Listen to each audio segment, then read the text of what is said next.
Hello everyone, welcome back to another episode of Bulletproof Performance, a video-based online course on hamstring injury prevention.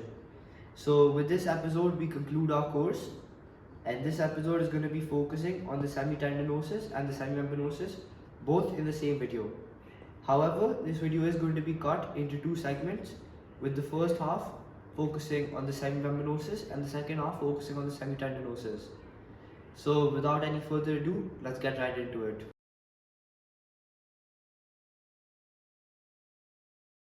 In today's episode, we're going to be focusing on the semimembranosus and the semitendinosus. So without any further ado, let's get right into it. Now the first exercise that we're going to be starting off with is foam rolling, which is crucial for not just the semitendinosus, but for all three parts of the hamstring. So without any further ado, let's get right into it. Now for foam rolling, what you're going to do is you're going to place the foam roller underneath one of the hamstrings. You're going to take the other foot and you're just going to cross the ankles and you're just going to roll. You're going to try to go from the glutes to the back of the knee as low as possible. Now we're going to follow this for 30 seconds and we're going to go with each leg. Now I'm just following this for 30 seconds, but preferably you should go for 60 seconds with each leg. And now we switch. Now the importance of foam rolling is, well, first things first, it's just a really simple and easy way of recovering. But secondly, it's also a great way to relieve built up tension while also simultaneously boosting blood flow. Now these two are just crucial for recovery, and that's what foam rolling does.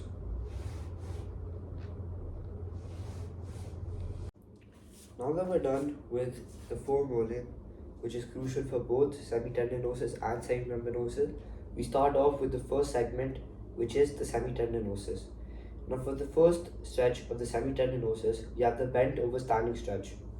Now for this one, all you're going to need is an elevated ground where you can keep your foot. It should be, minimum, it should be at your knee height. So we're just going to go, we have an elevated ground right here. We're going to place one foot, make sure to keep it straight, and just don't round your back. Just lean forward and just gonna go until you feel a stretch right here in the hamstring. Now we're gonna go for 30 seconds and we're gonna do this with each leg. Now you can go to your toes or you can go beyond that.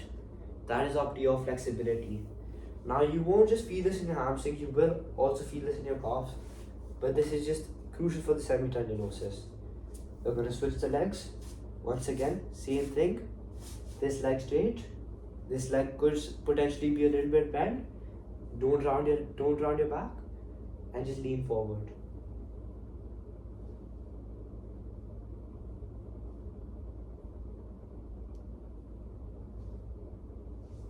And now next up, we have the regular, which you would have seen for the bicep femoris too, but now we're going to be reusing it for the semitendinosus.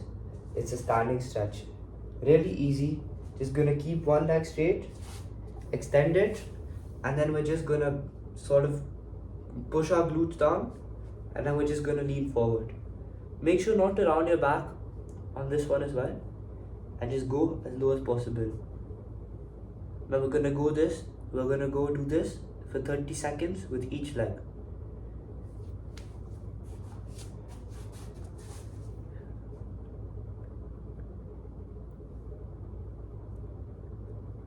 Wrapped up the segment of the semitendinosus, we now move on to the segment of the semimembranosus. Now, one thing before we get started is that, however, they are two different muscle groups, the stretches are going to be really similar because no matter what stretch you're doing, they're all generally going to be affecting the hamstring.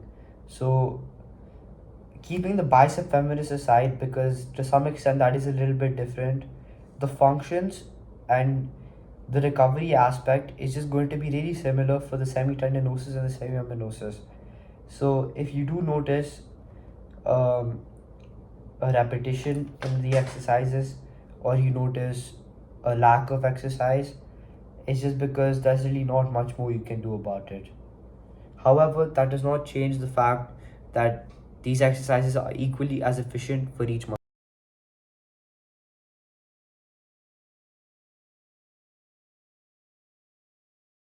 Seated stretch. Now for this one is really simple and it is also highly researched and a personal favorite if I don't say so myself. But you're just going to push one leg, you're just going to bend this inwards and you're going to curl your toes.